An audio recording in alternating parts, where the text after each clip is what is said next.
Hello दोस्तों, good evening. आज Aditya GMC के प्लेटफॉर्म पर आप लोग का स्वागत करता हूं। जैसा कि आप लोग जानते हैं कि 71st बीपीएससी का रिजल्ट जारी हो गया है। जिन छात्रों ने सफलता पाई है उनको ढेर सारी शुभकामनाएं, और जिनका कुछ नंबरों से कम मार्क्स से जिनका रिजल्ट नहीं हुआ है उनको हम यही कहेंगे कि सफलता निरंतर प्रयास से मिलती है, लेकिन एक दिन अवश्य मिलती है। यदि कुछ चंद मार्जिन से आप लोग 71st बीपीएससी के प्रीलिम्स नहीं निकाल पाए हैं, आप उन कमियों को खोजिए, कमियों को ढूंढिए और उस पर तैयारी कीजिए। किन किन विषयों में हमने कहाँ कहाँ गलती की है, ओएमआर रंगने में गलती हुई है या क्वेश्चन अटेम्प्ट करने में गलती हुई है, हमने नेगेटिव मार्किंग ज़्यादा लिया है, उन सब चीज़ों पे आप लोग काम कीजिए। और 72 जो बीपीएससी आने वाली है, 72 बीपीएससी, उस पर फोकस कीजिए। बीपीएससी का फिक्स पैटर्न है, सिलेबस है और उनका एग्ज़ाम कैलेंडर भी है कि सितंबर जुलाई अगस्त में वैकेंसी आती है, सितंबर अक्टूबर के आसपास एग्ज़ाम होता है, फिर उसके बाद रिजल्ट आता है। तो ये प्रक्रिया है, उस चीज़ को मायने में रखते हुए आप अपने अगले एग्ज़ाम की तैयारी कीजिए। आज हम लोग जिन लोगों का 71st बीपीएससी क्लियर हो गया है उसके सामने सबसे बड़ी समस्या रहती है करेंट अफेयर्स को लेके। करेंट अफेयर्स को लेके कि ये करेंट अफेयर्स कहाँ से पूछे जाते हैं। जैसा कि हम लोग जानते हैं कि जो बीपीएससी का पेपर 1 जो होता है उसका सेक्शन 2 करेंट अफेयर्स वाला भाग होता है। सेक्शन 1 में हिस्ट्री, आर्ट एंड कल्चर रहता है, सेक्शन 2 में करेंट अफेयर्स और इंटरनेशनल रिलेशनशिप से प्रश्न पूछे जाते हैं, और तीसरा सेक्शन डीआई रहता है। तो आज हम सबसे महत्वपूर्ण सेक्शन 114 मार्क्स पे आपको हम डिस्कस करेंगे कि ये प्रश्न कहाँ से पूछे जाते हैं। हम बीपीएससी के पिछले 3 साल का, जब से बीपीएससी का नया पैटर्न लागू हुआ है, सिलेबस लागू हुआ है, उससे किस प्रकार, उसके बाद से किस प्रकार के प्रश्न पूछे जा रहे हैं, किन चैप्टर और किस विषय का टेंडेंसी पूछने की ज़्यादा रही है, हम उसकी चर्चा करेंगे। बताएंगे कि जो पारंपरिक तरीके से हम क्वेश्चन कुछ कुछ सिलेक्टेड टॉपिक पढ़ लेते थे, उससे सिलेक्शन हो जाता था, उसकी जगह अब आपको व्यापकता लाने की ज़रूरत पड़ेगी। हालांकि अभी भी कुछ क्वेश्चंस और कुछ सिलेबस टॉपिक्स फिक्स रहते हैं जिसके आसपास प्रश्न पूछे जाते हैं, तो हम उसकी चर्चा करेंगे। और इसमें जो करेंट अफेयर्स का भाग रहता है तो उसमें वर्तमान समय में जो से उसके हिसाब से 5 मतलब आपको शॉर्ट प्रश्न पूछे जाएंगे और 2 प्रश्न जो है वो लॉन्ग प्रश्न पूछे जाते हैं। लॉन्ग प्रश्न में 2 प्रश्न रहते हैं, दोनों में 2-2 अथवा यानी और करके उसमें से आपको कोई लिखना रहता है। लेकिन जो ये 5 नंबर वाले प्रश्न मतलब शॉर्ट आंसर जो रहते हैं 7 और 8 मार्क्स के, ये आपको अटेम्प्ट करने बहुत ज़रूरी होते हैं। और इसने आपको, ये यदि आप बेहतर तरीके से लिख दिए तो यदि ये आपको 5 प्रश्न होते हैं और आपको यदि एवरेज 5-4 मार्क्स भी मिल गए तो आपको 20 मार्क्स इसमें बेहतर तरीके से मिल जाते हैं। बाकी ये मिला के तो ये भी एक स्कोरिंग पार्ट है, इसलिए GS1 का मार्क्स जो है करेंट अफेयर्स और डीआई और हिस्ट्री भी इसमें मुख्य भूमिका निभाता है, वजह से बहुत लोगों को 200, 180, 190 मार्क्स आते हैं। तो और क्योंकि GS2 वाला जो भाग होता है वो बीपीएससी के अकॉर्डिंग एवरेज मार्किंग वाला ख्याल आता है, तो इसलिए हम प्रयास करेंगे कि जो बीपीएससी का करंट अफेयर्स वाला भाग है उसको हम कैसे पढ़ें और व्यापक तरीके से उसमें क्या क्या पढ़ना चाहिए। तो सबसे पहले हम सिलेबस और उसके आसपास के चीज़ों का डिस्कशन करेंगे। हम आप लोगों से यही कहेंगे कि बीपीएससी में जो भी लोग तैयारी करते हैं उसके लिए लिखना ही मोक्ष होता है, बाकी सब माया है। तो सिलेबस का जो भी हम लोग अभी डिस्कशन करेंगे, ये आदित्य जीएमसी आईएएस एकेडमी का टेलीग्राम चैनल है, इसके टेलीग्राम चैनल पे आपको इसका पीडीएफ मिल जाएगा और साथ ही साथ व्हाट्सअप ग्रुप जो आदित्य जीएमसी आईएएस एकेडमी का है उस पर भी आपको इसका पीडीएफ मिल जाएगा। लेकिन पीडीएफ तो मार्केट में हर सेक्टर हर चीज़ के अवेलेबल हैं। प्रयास है कि आप मेरे साथ साथ सिलेबस को डिस्कशन करते जैसे जैसे हम जाएंगे आप उसको लिखते चलिए कि हम टॉपिक बताएंगे तो टॉपिक से संबंधित किस किस चीज़ों को, किन किन चीज़ों को देखेंगे और किन किन बातों को बताते चलेंगे। तो सबसे पहले यदि हम चर्चा करें तो पैटर्न कुछ समझ लेते हैं सबसे पहले, तब उसी के अकॉर्डिंग हम बताएंगे कि सिलेबस क्या है। पैटर्न समझने का अर्थ है कि हम PYQ प्रश्न देख लेते हैं, बीपीएससी ने पिछले कुछ ईयरों में किस प्रकार के प्रश्न पूछे हैं और किस किस विषय के प्रश्न ज़्यादा पूछे गए हैं, उस हिसाब से हमको एक मोटा मोटी एवरेज सिलेबस की जानकारी, मतलब सब्जेक्ट की जानकारी हो जाएगी। सबसे पहले थोड़ा सा ये हमने बीपीएससी का ऑफिशियल वेबसाइट से डाउनलोड किया है और इसका स्क्रीनशॉट लिया है। आपको देखने में थोड़ी सी समस्या आ सकती है, लेकिन प्रश्न हम पढ़ते जाएंगे। तो सबसे पहला प्रश्न जो है, इसको इस बार भी इम्पोर्टेंट इसलिए मान लीजिएगा कि जैसे इस बार पहला प्रश्न है स्काउट्स एंड गाइड जम्मूरी, ये भारत सरकार का कार्यक्रम होता है और इस बार भी इसका कार्यक्रम जो है नवंबर दिसंबर 2026 में लखनऊ में होने जा रहा है। और जिस समय ये सबसे पहले हम 68 बीपीएससी का प्रश्न देख रहे हैं, तो ये इस बार नवंबर दिसंबर में होने जा रहा है लखनऊ में। तो उसके लिए भी ये इम्पोर्टेंट, इस साल के लिए भी इम्पोर्टेंट है और ये जिस साल हुआ था उस साल के लिए भी इम्पोर्टेंट था। तो ये उस समय का प्रश्न है, तो इसको हम लोग करेंट अफेयर्स टॉपिक से मान सकते हैं।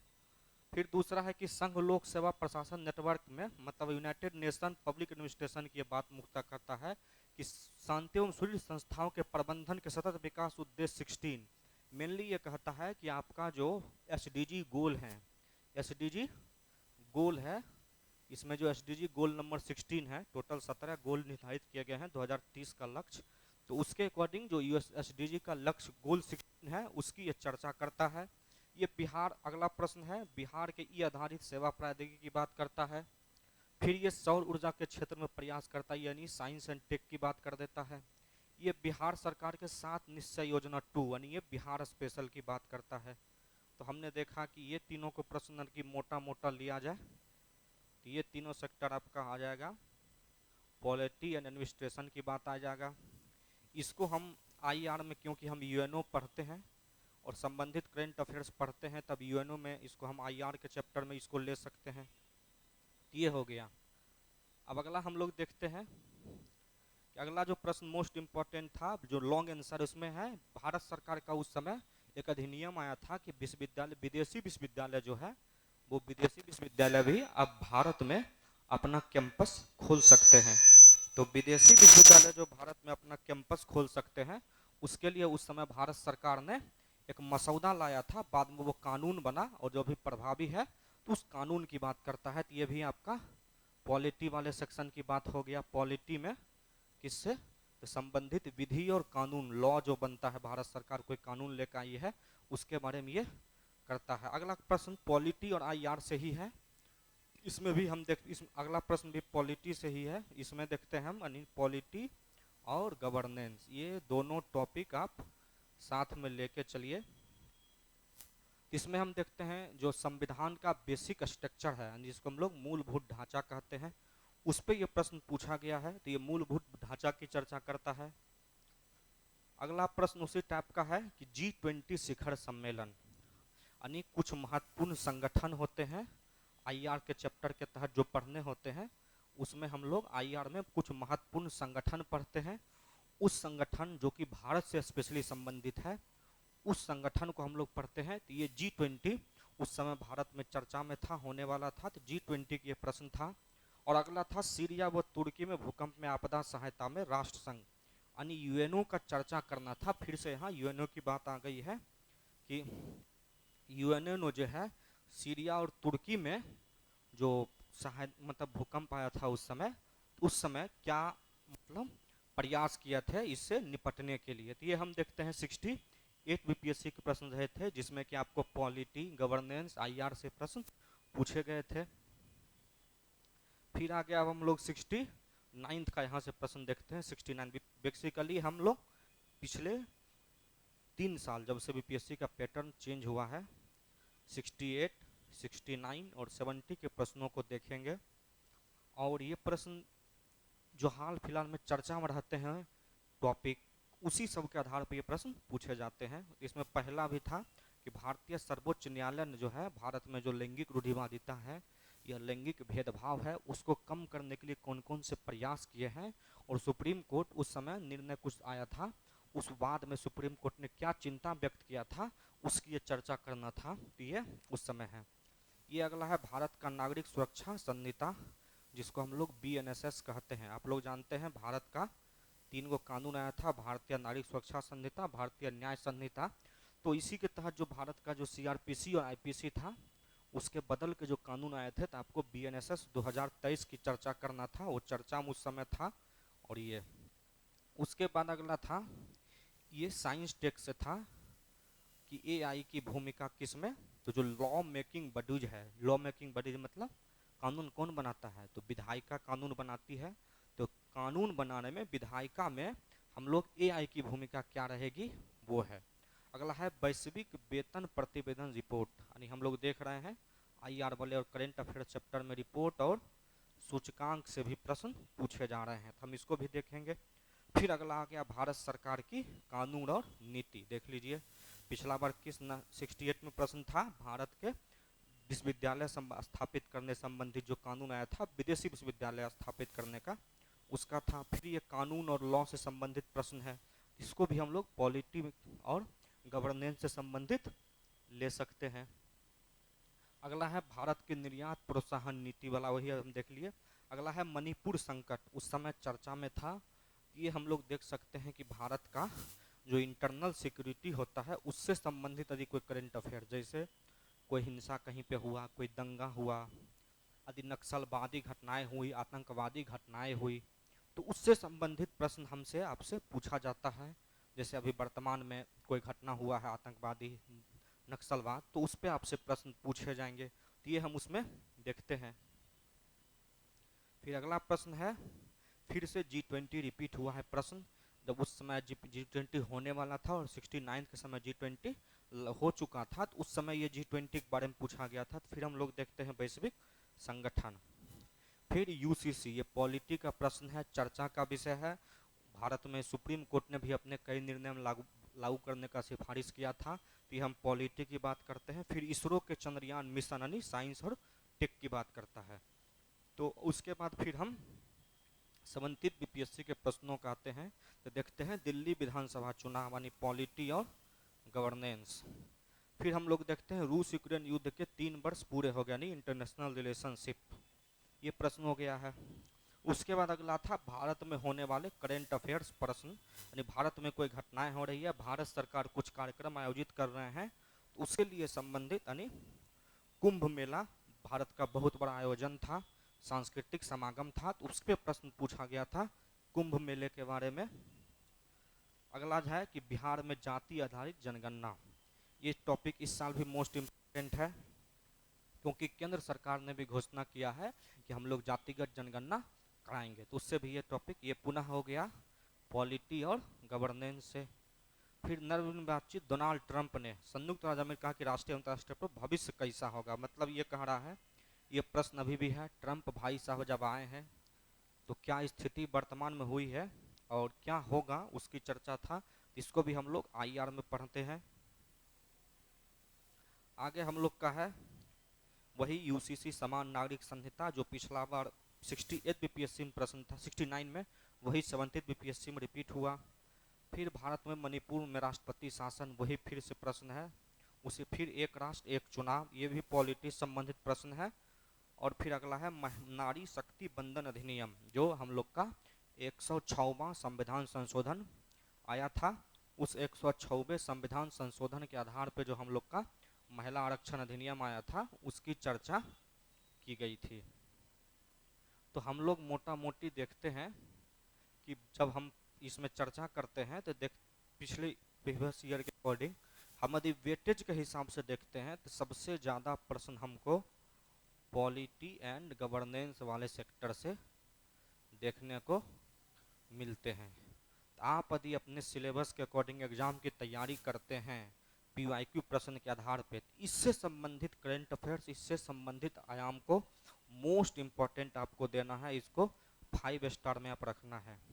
फिर दूसरा हम देखते हैं कि कुछ यदि इंटरनेशनल रिलेशनशिप में जो घटनाएं हुई है और जो कुछ संगठन है ग्लोबल ऑर्गेनाइजेशन जो है उसको हम 2 नंबर में दे सकते हैं मोस्ट इम्पॉर्टेंट में।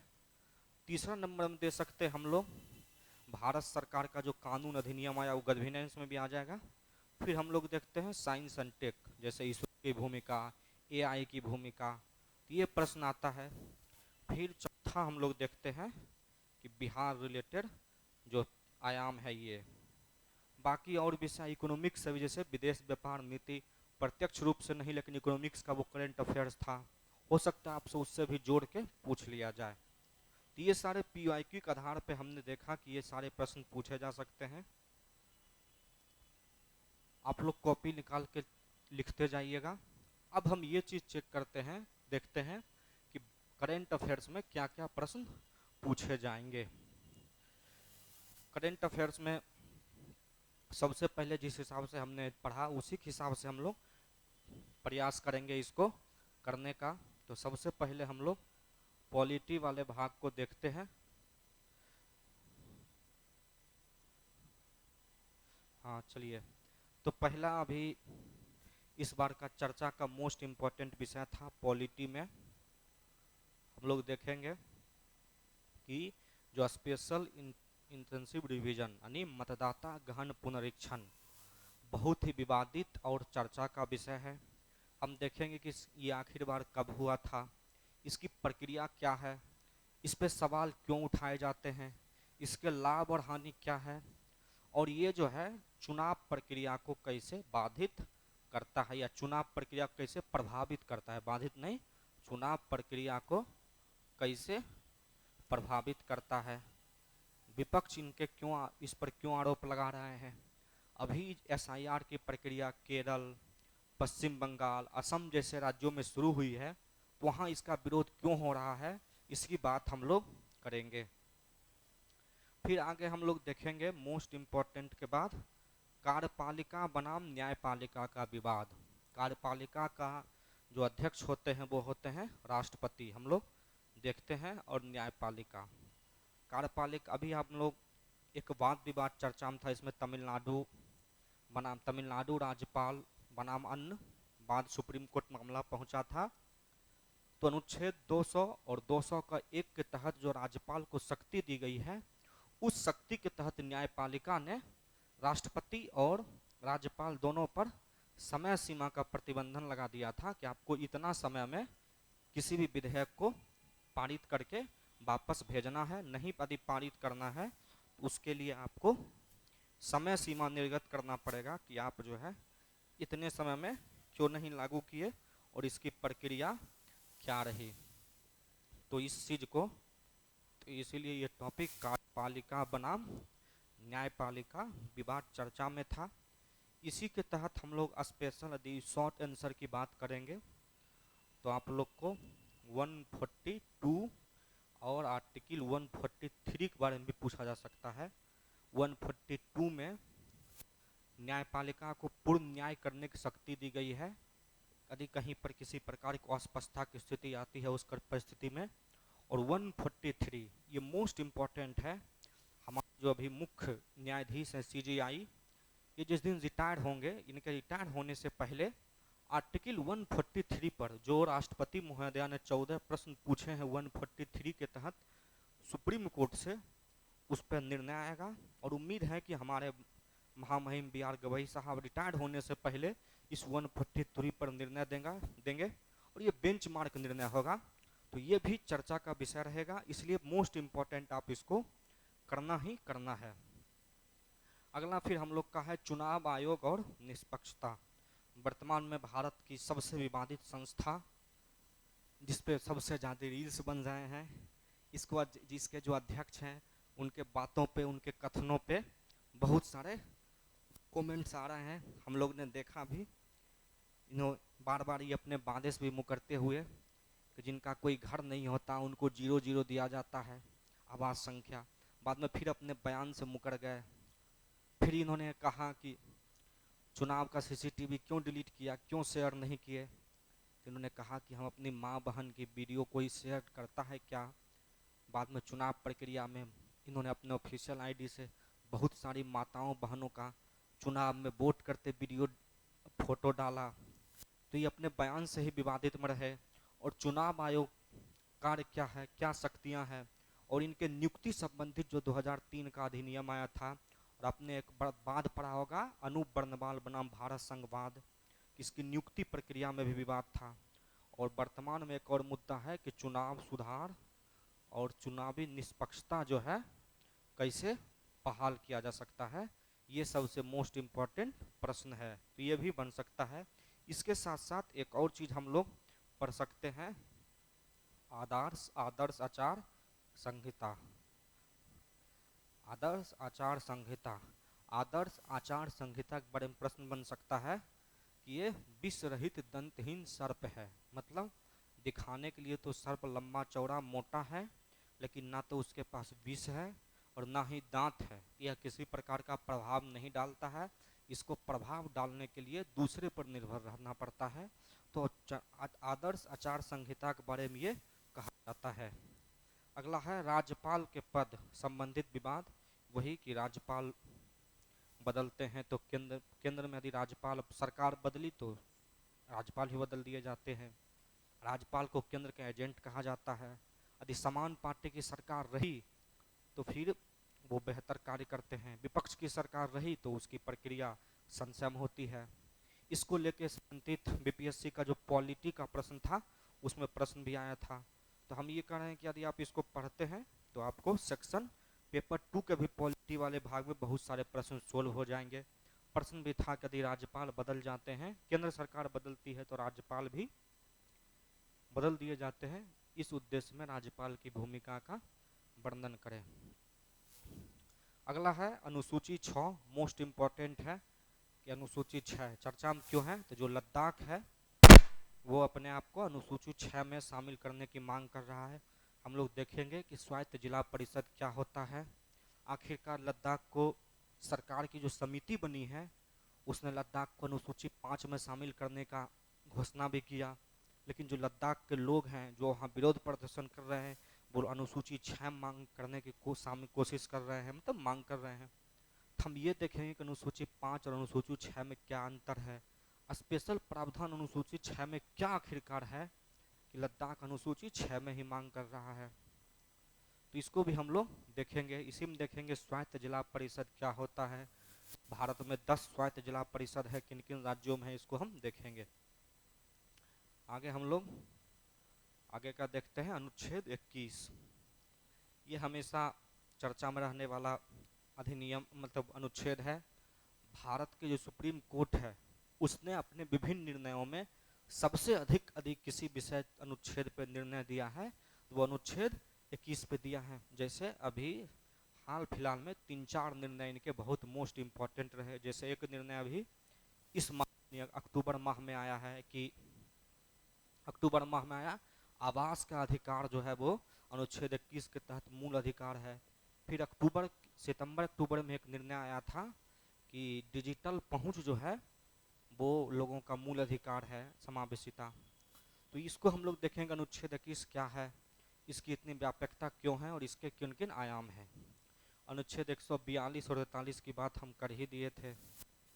फिर हम लोग राज्यपाल और राष्ट्रपति की विवेकाधीन शक्ति की भी चर्चा अभी बताए थे कि इसको हम लोग जब एक ही टॉपिक पढ़ेंगे तो उसमें बताएंगे। अगला हम लोग देखेंगे अनुच्छेद 61, मोस्ट इम्पॉर्टेंट। हमारे माननीय उपराष्ट्रपति जगदीप धनखड़ जी ने इस्तीफा दे दिया था।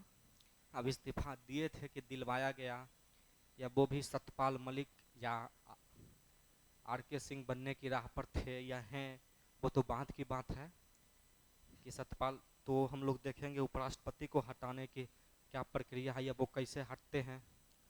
बेसिकली विपक्ष ने जो है उपराष्ट्रपति जो उस समय थे जगदीप धनखड़, उनके खिलाफ महाभियोग लाने की प्रक्रिया की शुरुआत कर दी थी।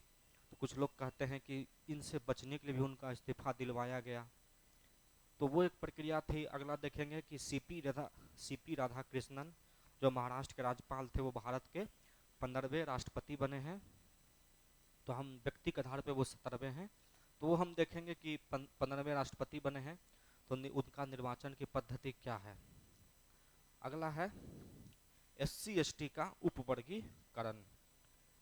ये बहुत ही विवादित टॉपिक है। जैसे OBC में क्रीमी लेयर और नॉन क्रीमी लेयर होता है।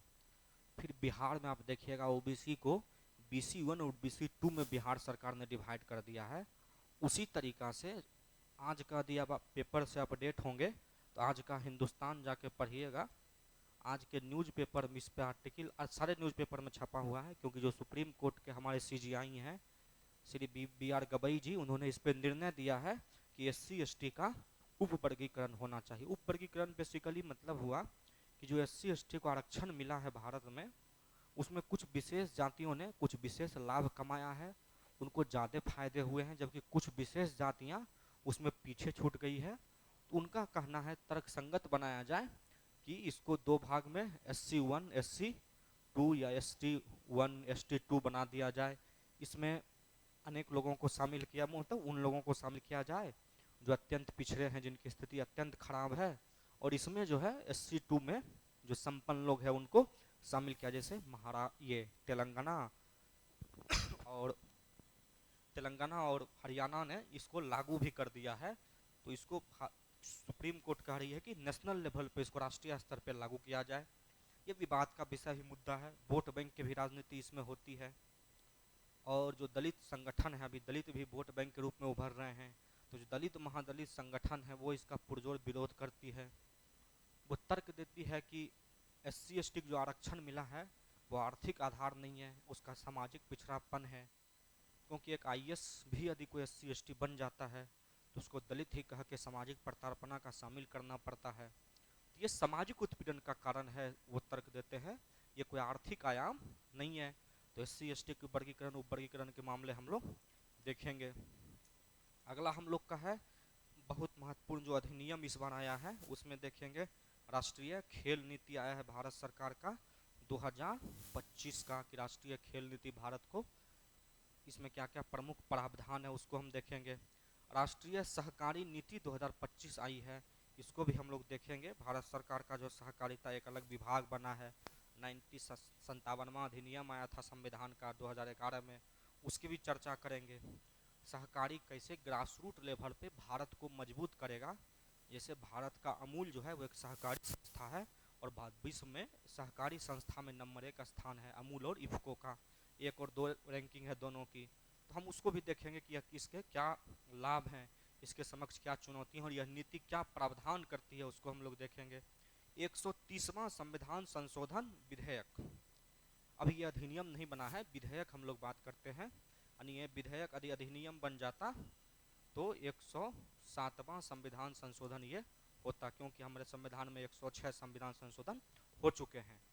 तो जो 130वां था वो क्या था, जो बहुत चर्चा में रहा था, यदि किसी राज्य के मुख्यमंत्री को जेल में रहना पड़े तो समय सीमा था कि इतने 30 दिनों के भीतर वो यदि जेल में रहते हैं तो उनकी जो है पद जो है कुर्सी है वो चला जाएगा और वहाँ नए मुख्यमंत्री लॉट होंगे या सरकार की, मतलब उस टाइप का प्रावधान था।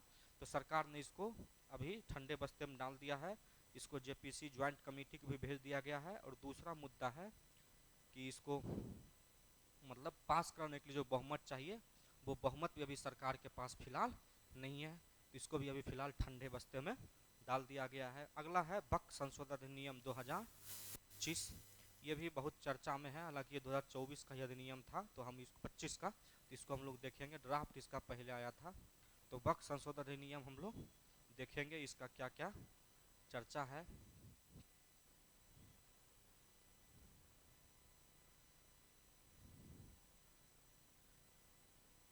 फिर इसमें एक इम्पॉर्टेंट हम लोग जातिगत जनगणना को देख लेंगे कि जातिगत जनगणना क्या है।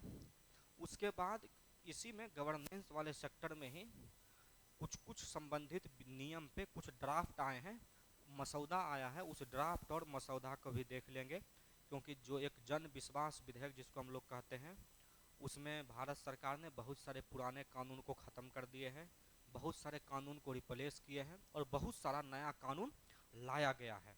तो हम जो है उसको देखेंगे कि किन किन कानून, उसमें से कुछ कुछ जो मोस्ट इम्पॉर्टेंट लगेंगे उसको हम लोग जब इसका चलेगा तो उस क्लास के दौरान हम लोग इसको देखेंगे। तो ये हम लोग का पॉलिटी का हो गया। अब हम लोग इकोनॉमिक्स का देखते हैं। इकोनॉमिक्स में सबसे पहला चीज़ मोस्ट इम्पॉर्टेंट बजट में आया था, MSME की परिभाषा में परिवर्तन किया। पिछली बार एमएसएमई की परिभाषा में जब परिवर्तन किया गया था 65th बीपीएससी के समय में, तो 38 नंबर के प्रश्न में ये प्रश्न पूछा गया था। तो उम्मीद रखिए कि इस बार एमएसएमई संबंधित प्रश्न आपसे शॉर्ट या लॉन्ग आंसर में पूछे जाएंगे कि एमएसएमई की परिभाषा में परिवर्तन, एमएसएमई के समक्ष क्या चुनौतियां हैं, क्या लाभ हैं, इसके लिए क्या क्या सरकार कदम कर रही है, इसके परिभाषा में हाल फिलहाल में क्या परिवर्तन हुआ है। एमएसएमई संबंधित एक प्रश्न इकोनॉमिक्स में पूछा जाएगा, वो या तो करेंट अफेयर्स में पूछे या फिर उसको जो है इकोनॉमिक्स वाले पार्ट में जो जीएस 2 का जो भाग है उसमें ये प्रश्न पूछ सकता है आपसे। तो इसको सेक्शन 2 में। अगला है जीएसटी सुधार। भारत सरकार पूरे भारत में जीएसटी महाबचत उत्सव मना रही है।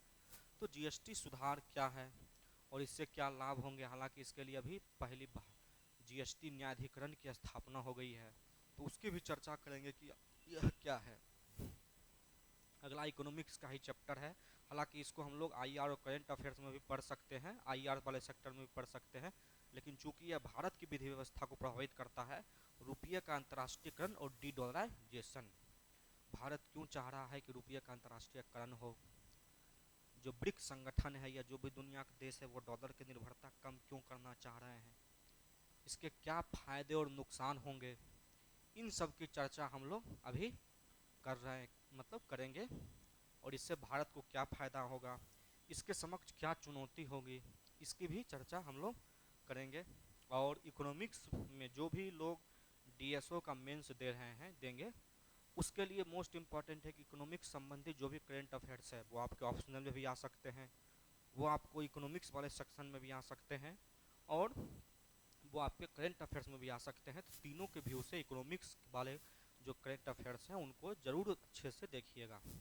अगला हम लोग देख रहे हैं राष्ट्रीय परमाणु ऊर्जा मिशन। भारत सरकार का लक्ष्य है 2047 तक ऊर्जा सुरक्षा और ऊर्जा स्वतंत्रता हासिल करने का। उसमें राष्ट्रीय परमाणु ऊर्जा मिशन लाया गया है कि हम लोग जो है छोटे स्मॉल फास्ट ब्रीडर रिएक्टर बनाएंगे, SBR। तो आखिरकार क्या है, इसके लिए सरकार ने 20,000 करोड़ रुपये की घोषणा की है। इसका क्या लक्ष्य है, क्या है, ये चीज़ हम देखेंगे। अगला है कृषि को बेहतर बनाने के लिए राष्ट्रीय उच्च उपज बीज मिशन लाया गया है भारत सरकार की तरफ से, इसको हम लोग देखेंगे। अगला है डिजिटल साक्षरता। केरल, हिमाचल, डिजिटल केरल भारत का सबसे पहला पूर्ण रूप से डिजिटल साक्षर राज्य बना है, तो इसलिए टॉपिक चर्चा में है। बिहार जो है भारत का सबसे कम डिजिटल साक्षर राज्य है। ये दोनों करेंट अफेयर्स के टॉपिक थे, तो उससे संबंधित प्रश्न बन सकता है डिजिटल साक्षरता क्या है, उसके लिए क्या समस्याएं हैं, मतलब क्या लाभ हैं, क्या समस्याएं हैं। अगला हम लोग का है आयकर अधिनियम 2025। भारत सरकार का जो 1961 का आयकर अधिनियम था उसकी जगह नया आयकर अधिनियम 2025 लाया गया है। और जो गणना वर्ष था और आधार वर्ष यानी पे करने वाले वर्ष था, दोनों वर्ष को जोड़ के एक वर्ष बना दिया गया, उसको भी हम लोग देखेंगे क्या है। अगला है पीएम विकसित भारत रोजगार योजना। इसके लिए 1 लाख करोड़ भारत सरकार ने दिया है। इसमें इंटर्नशिप वाला अवधारणा है, इसमें नियोक्ता जो रोजगार कंपनी देंगी नए रोजगार सृजन करने पे उसको, और जो नियोजक होंगे मतलब जो एम्प्लॉय होंगे उसको भी लाभ मिलेगा। तो इसको दोनों के लिए लाया गया है, इसको हम लोग देखेंगे क्या है योजनाओं में। मेरिट योजना लाया गया है, तकनीकी विकास और शिक्षा को बढ़ावा देने के लिए मेरिट योजना। अगला है मेक इन इंडिया के 10 वर्ष पूरे हो गए, तो इन्होंने क्या हासिल किया है। ऑटोमोबाइल सेक्टर, विनिर्माण सेक्टर, भारत मोबाइल सेक्टर में दुनिया का दूसरा सबसे बड़ा है। ऑटोमोबाइल सेक्टर में 2 पहिया 3 पहिया में दूसरे नंबर पे भारत है। तो हम देखेंगे कि मेक इन इंडिया ने भारत को किस प्रकार लाभ पहुंचाया है। वर्तमान इसके समक्ष एक भी प्रश्न पूछे जाते हैं कि मेक इन इंडिया के बाद भी भारत जो है सिर्फ असेंबलर बन गया है, मतलब पॉइंट पार्ट्स पुर्जे कहीं और से लाए जाते हैं और यहाँ पे सिर्फ इसको असेंबलिंग कर दिया जाता है। अगला है पीएम धन धान कृषि योजना, ये भी चर्चा में था, इसको हम लोग देखेंगे। अगला हम लोग कुछ प्रमुख रिपोर्ट और सूचकांक देखेंगे, और रिपोर्ट और सूचकांक में हम लोग देखेंगे कि राष्ट्रीय भी रिपोर्ट जैसे बहुआयामी गरीबी सूचकांक, लॉजिस्टिक सूचकांक, एसडीजी इंडेक्स, और फिर हम लोग अंतर्राष्ट्रीय स्तर का भी सूचकांक देखेंगे जो हाल फिलहाल में चर्चा में है। उसको हम लोग मानव विकास सूचकांक पे प्रश्न आ चुके हैं, रिपोर्ट और वेतन सूचकांक पे प्रश्न आ चुके हैं, तो हम लोग देखेंगे खुशहाली सूचकांक पे प्रश्न आ चुके हैं, तो उन लोगों को हम उन कुछ रिपोर्ट और सूचकांक को देखेंगे। अगला मोस्ट इम्पॉर्टेंट टॉपिक है WTO में सुधार। WTO में सुधार, भारत सरकार इसमें बार बार क्या मांग कर रही है, वर्तमान वैश्वीकरण में WTO में क्या सुधार की आवश्यकता है, या अभी भी पश्चिमी देशों के प्रभुत्व में क्यों है, इसको हम लोग देखेंगे। ये हम लोग का इकोनॉमिक्स का हो गया। अब हम लोग आगे देखते हैं साइंस एंड टेक का। उम्मीद करते हैं आप लोग लिख रहे होंगे, और यही टॉपिक सारे जो भी हम लोग के मोस्ट इम्पॉर्टेंट हैं ये एग्ज़ाम में आपके आएंगे। अगला हम लोग देखते हैं साइंस एंड टेक। अगला है इसरो का 100वां मिशन, ये चर्चा में है। इसी के तहत आपको प्रश्न पूछे जाएंगे इसरो की उपलब्धि।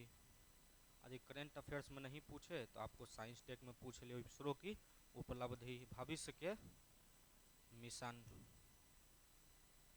कुछ स्पेशल मिशन भी जैसे भारत सरकार ला रही है, जैसे निसार जो है वो नासा और इसरो का मिशन है। लुपेक्स मिशन ला जो है जापान और भारत का मिशन है, ये स्पेशली आपसे पूछा जा सकता है।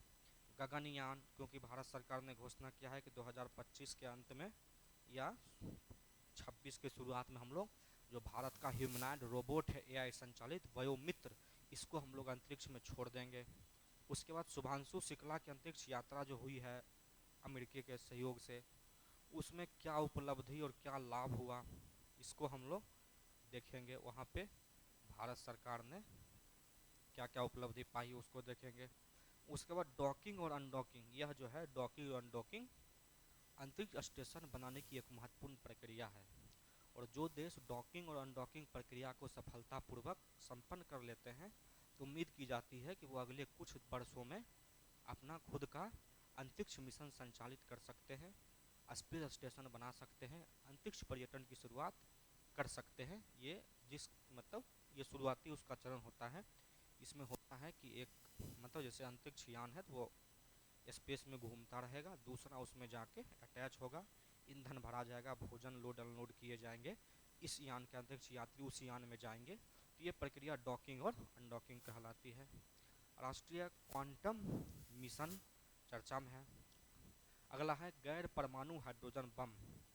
परमाणु बम जो होता है हाइड्रोजन बम, तो वो बहुत ही खतरनाक होता है।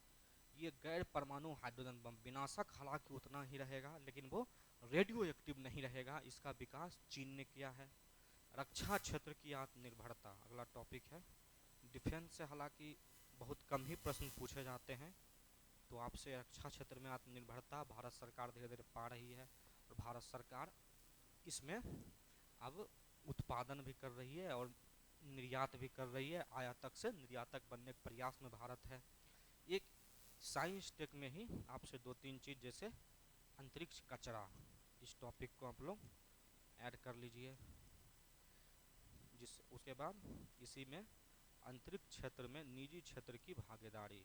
अंतरिक्ष क्षेत्र में निजी क्षेत्र की भागीदारी, क्षेत्र की भागीदारी, ये भी आपसे पूछा जा सकता है।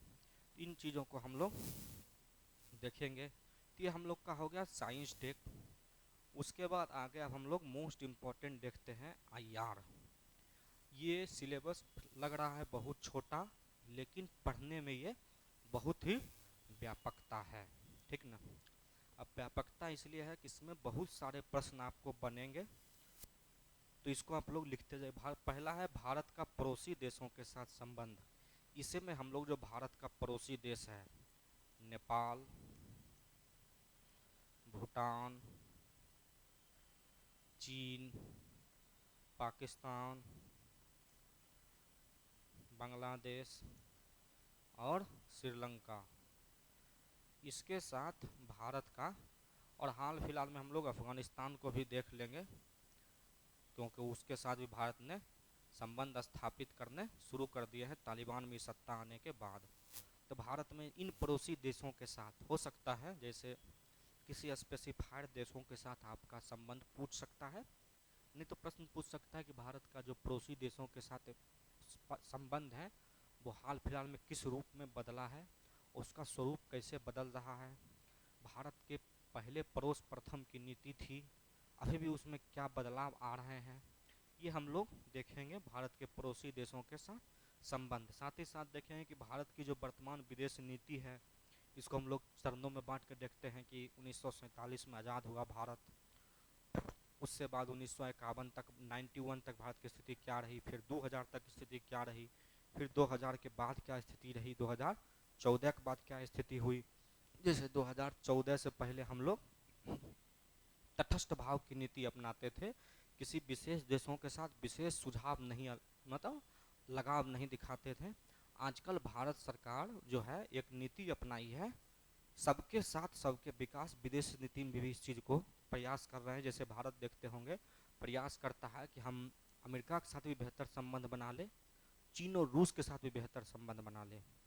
फिर भारत चाह रहा है कि वैश्विक संगठन में हम G7 G20 में भी, जो कि पश्चिमी प्रभुत्व वाला संगठन है, उसमें को भी हम बेहतर बना लें, समन्वय बना लें, और फिर जो हम लोग का या क्वाड को भी बेहतर बना लें, और इधर ब्रिक्स और SCO को भी समावेशी बना लें।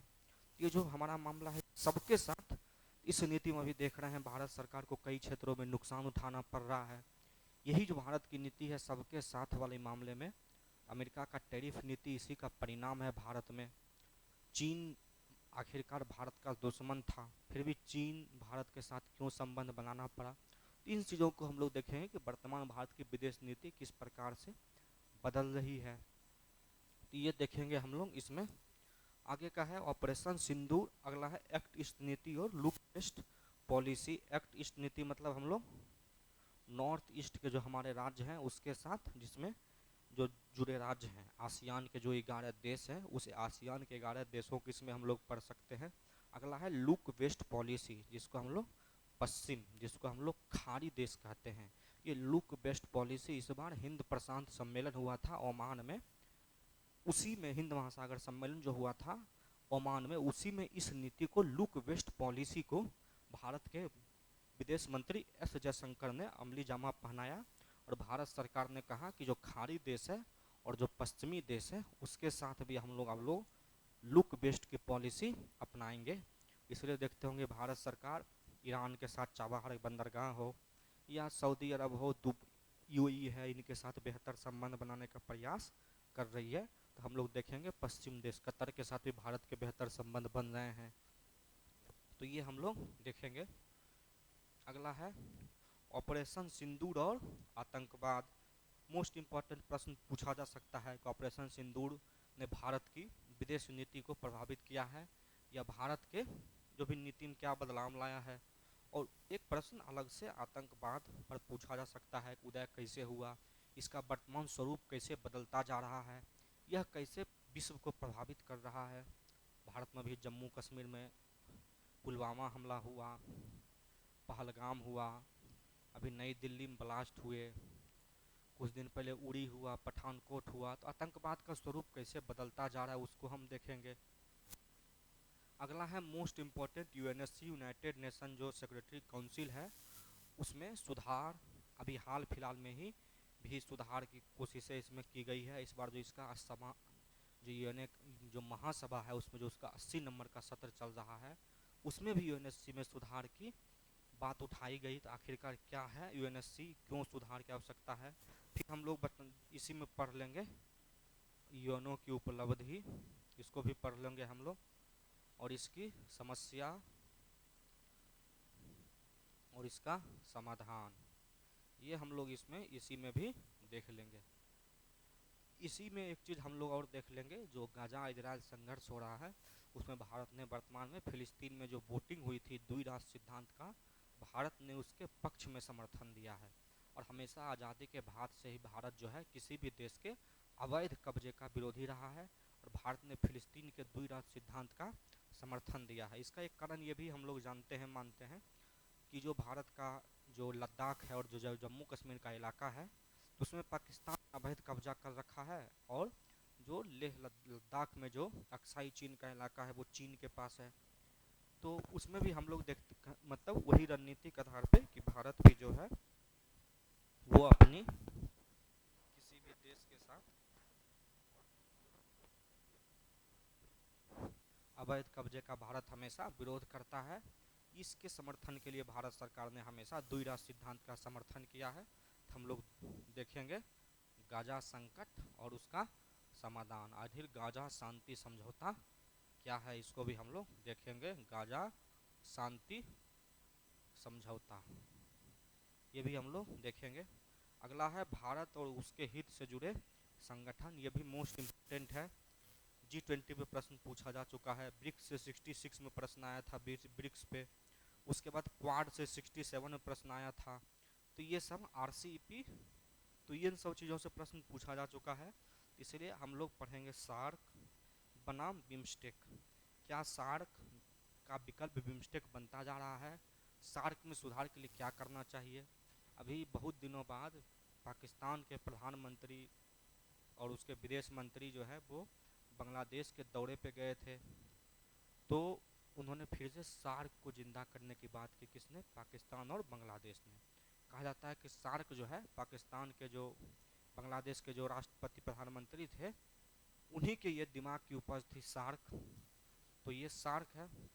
उसके बाद तो बिम्स्टेक और सार्क में हम लोग पढ़ेंगे क्या डिफरेंस है, क्या उसका विकल्प वो बन सकता है। और बिम्स्टेक जो है तेजी से क्यों क्षेत्रीय संगठन के रूप में उभार लेता जा रहा है। हाल फिलहाल में इसने अपना चार्टर भी अपना लिया है और ये एक क्षेत्रीय संगठन का दर्जा पा लिया है। अगला हम लोग आसियान देखेंगे, फिर क्वाड।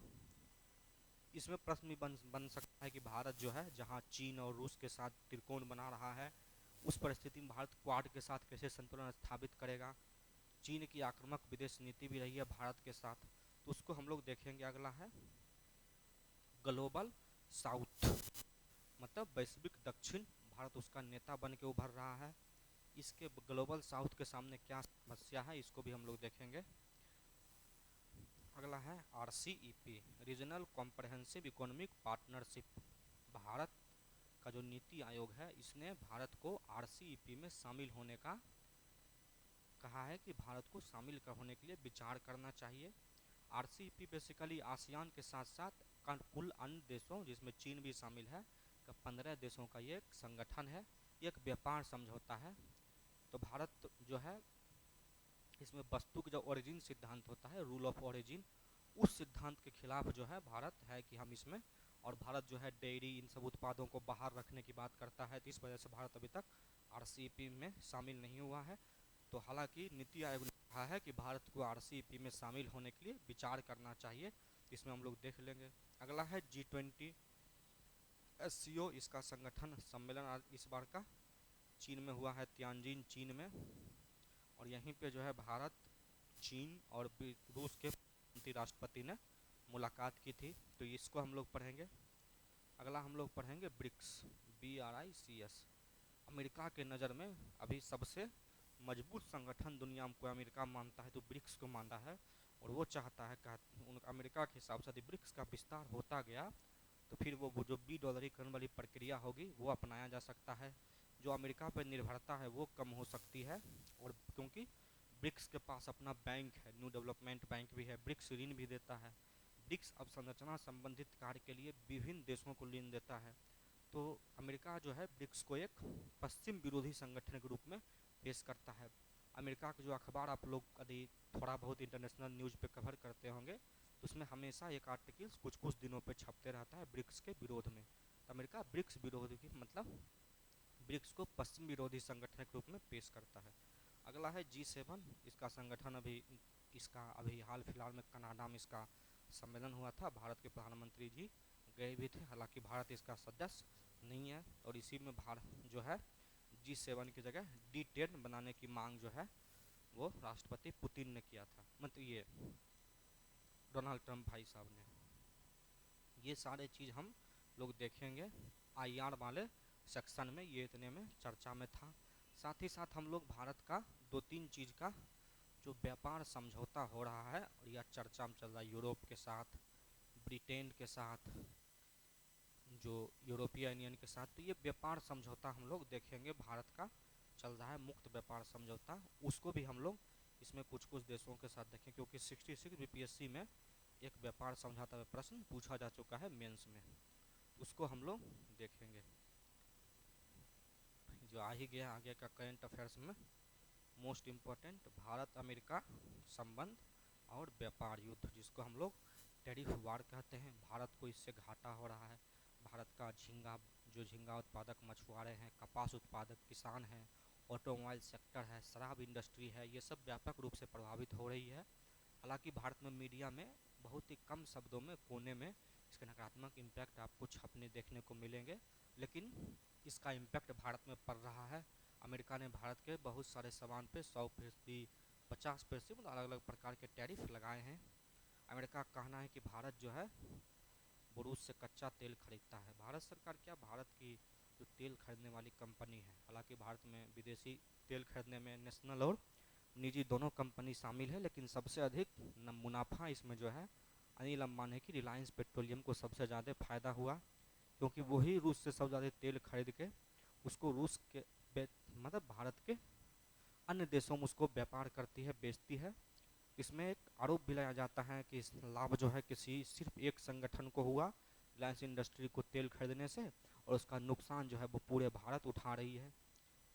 इसकी वास्तविकता क्या है, पक्ष विपक्ष दोनों को हम लोग देखेंगे, और व्यापार युद्ध का समाधान भारत के रूप में क्या होना चाहिए इसको भी हम लोग देखेंगे। अगला है भारत चीन रूस का त्रिकोण। वर्तमान समय में भारत चीन रूस ने जो अपने साथ समझौता किया है उसके क्या लाभ हो सकते हैं, भारत को क्यों सतर्क रहना चाहिए, इसी के बारे में कहा जाता है कि विदेश नीति में ना कोई परमानेंट दोस्त होता है, ना कोई परमानेंट दुश्मन। ये विदेश नीति का ये कथन है, तो वो भारत अमेरिका वो जो टकराहट है वो कभी हाउडी मोदी और नमस्ते ट्रंप नाम से दोस्ती और भाईचारा चलता था, और भारत और चीन को एकदम कट्टर विरोधी दिखाया जाता था। आज भारत और चीन प्योर दोस्त बन गए हैं, और भारत अमेरिका के संबंध सबसे बुरे दौर से हैं। अगला हम लोग देखेंगे भारत यूएई संबंध। अगला है भारत ब्रिटेन मुक्त व्यापार समझौता, ये भी हम बताए थे कि इसको देखेंगे। अगला है वैश्विक संघर्ष और उसका भारत पर प्रभाव। वैश्विक संघर्ष मतलब जैसे गजा संकट चल रहा है, म्यांमार भारत का पड़ोसी देश है, उसमें गृह युद्ध है, नेपाल में सत्ता परिवर्तन हो गया, संघर्ष हो गया, बांग्लादेश में शेख हसीना सत्ता परिवर्तन हो गया, सीरिया में गृह युद्ध चल रहे हैं, सूडान में गृह युद्ध चल रहे हैं, रूस यूक्रेन संकट थमने का नाम नहीं ले रहा है। तो हम इन चीज़ों को देखेंगे कि उसका भारत के मल्टी डायमेंशनल प्रभाव भारत पे क्या पड़ रहा है, तो उसको हम लोग देखेंगे। अगला है भारत में वामपंथ उग्रवाद क्या है, इसको हम लोग बेसिकली देखेंगे। नक्सलवाद क्या है, भारत में ये अंतिम चरणों में है। भारत सरकार कह रहा है नक्सलवाद दम तोड़ती जा रही है और सिमट के बहुत ही कुछ राज्यों में बची है। तो वामपंथ उग्रवाद क्या है, इसका इतिहास क्या रहा है, वर्तमान में ये अर्बन नक्सल के रूप में क्यों कहा जा रहा है कि उभार लेता जा रहा है, उसके खिलाफ सरकार ने क्या रणनीति आई, पुलिस नीति, विकास की नीति, उसको भी हम लोग देखेंगे। अगला हम लोग देखेंगे अंतिम में हिंद प्रशांत क्षेत्र और उसकी महत्ता, जिसमें हम लोग दक्षिण चीन सागर विवाद भी देखेंगे। भारत को हिंद प्रशांत क्षेत्र में हाल फिलहाल में जो हिंद महासागर है उसमें जो इंटरनेशनल सी बेड अथॉरिटी है उससे भारत को पॉलीमेटिकल जो नूडल्स होते हैं बहुधात्विक खनिज, उसके खनन का पट्टा भारत को भी प्राप्त हो गया है, तो उसकी वजह से भी ये चर्चा में रहा है। तो हम लोग देखेंगे कि हिंद प्रशांत क्षेत्र उसकी महत्ता क्या है। तो इन सब टॉपिकों को हम लोग पूरे बीपीएससी के दौरान देखेंगे।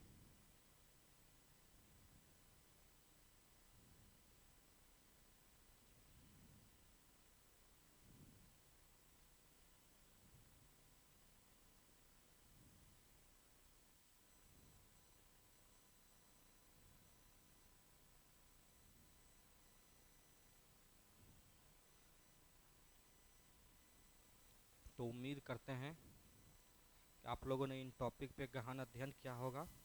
एक जो मोस्ट इम्पॉर्टेंट चीज़ बच गया जिसको हम लोग यहाँ पे देख लेते हैं, वो है जो हमने एक स्लाइड बनाना भूल गए, वो है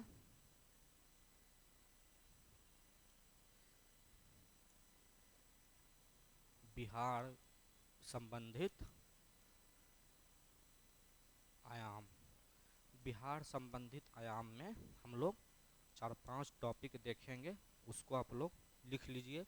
सबसे पहले जो हम लोग का देखेंगे बिहार चुनाव, इसी में हम लोग फ्रीबीज देख लेंगे कि फ्रीबीज ने कैसे बिहार की राजनीतिक व्यवस्था को प्रभावित किया है। कहा जाता है कि सिर्फ 10,000 रुपये रील्स बन रहे हैं कि महिलाओं ने 10,000 रुपये के चक्कर में अपनी बच्चों और बच्चों के भविष्य को गिरवी रख दिया। हालांकि जो भी विपक्षी पार्टी थी वो भी घोषणाओं को कितने हद तक लागू कर पाती, वो भी व्यवहारिक बातें थी, लेकिन फ्रीबीज क्या है, इसकी क्या समस्याएं होंगे हैं, क्या लाभ है, या अल्पकालिक सुप्रीम कोर्ट ने इस पर क्या रिपोर्ट दिया है, फ्रीबीज के बारे में भी हम लोग देखेंगे, बिहार चुनाव के बारे में। उसके बाद चुनावी प्रक्रिया के दौरान सरकार ने कुछ कुछ नीतियों की घोषणा की है, जैसे जीविका दीदियों के लिए घोषणाएं हुई है। उसके बाद जीविका एक फंड बनाया गया है जीविकाओं को, जीविका दीदी के विकास के लिए, उसकी हम लोग चर्चा करेंगे कि आखिरकार वो क्या है।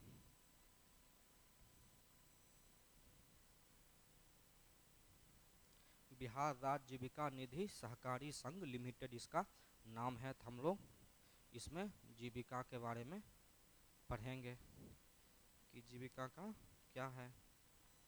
उसके बाद बिहार में औद्योगिक निवेश प्रोत्साहन नीति 2025 लाया गया है। औद्योगिक निवेश प्रोत्साहन नीति 2025, इसको भी हम लोग देखेंगे। उसके बाद एक हम लोग देखेंगे कि मखाना बोर्ड का गठन बिहार में पूर्णिया जिले में भारत सरकार ने करने का घोषणा किया है। मखाना बोर्ड कहाँ स्थापित होगा, पूर्णिया जिला में। हालांकि मखाना पे प्रश्न एक बार पिछले बार बीपीएससी में पूछा है, लेकिन इस बार हम लोग देखेंगे उसका क्या है, ये हम लोग देखेंगे। उस पर क्या कृषि संबंधी जो कृषि रोड मैप है बिहार सरकार का, कृषि रोड मैप, इसको हम लोग देखेंगे। चौथा जो अगला कृषि रोड मैप है उसको हम लोग देखेंगे, बिहार सरकार का इसका किससे लाभ और क्या हानि हुई है। उसके बाद बिहार सरकार ने बहुत सारी सामाजिक सुरक्षा योजनाओं को लागू किया है। उम्मीद है कि किसी स्पेसिफाइड सामाजिक सुरक्षा योजनाओं के बारे में आपसे कम पूछा जाए, आपसे सामाजिक सुरक्षा योजनाओं को लाभ के बारे में पूछ सकता है। दूसरा जो बिहार का जो हाल फिलहाल में रिपोर्ट आया है कि बिहार भारत का सबसे युवा राज्य है, इसमें आपसे जनसंख्या लाभांश संबंधित टर्म पूछने की ज़्यादा है। ये आप लोग का हो गया कि क्या क्या प्रश्न सिलेबस टॉपिक आपसे पूछे जा सकते हैं। कुछ कुछ टॉपिक जो हम लोग का, जैसे कॉप अभी 30 चल रहा है ब्राज़ील में, तो उसके क्या आउटकम हुए हैं वो आपसे पूछे जा सकते हैं। उस वैश्विक वन निधि कोष, जंगल बचाने के लिए विश्व के स्तर पे एक वैश्विक वन निधि कोष स्थापित किया गया है। भारत सरकार का राष्ट्रीय जैव विविधता अधिनियम आया है संशोधन के रूप में, तो उसको हम लोग पर्यावरणीय परिप्रेक्ष्य में, हालांकि वो सब आपको करेंट अफेयर्स वाले भाग में कम पूछे जाएंगे, हो सकता है वो आपसे साइंस टेक में पूछे या फिर वो आपको ज्योग्राफी वाले पार्ट में पूछे, तो उसको भी हम लोग थोड़ा बहुत ओवरव्यू के रूप में देखेंगे। तो ये हम लोग का रहा टॉपिक। इतना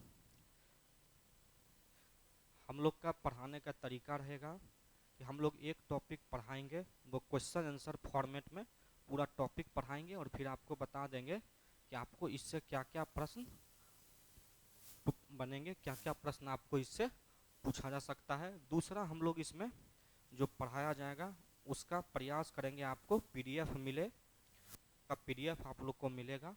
एक दिन में 1 से 2 टॉपिक समझाया जाएगा। ये कोर क्लास जो है आपको ऑनलाइन और ऑफलाइन दोनों मोड में है।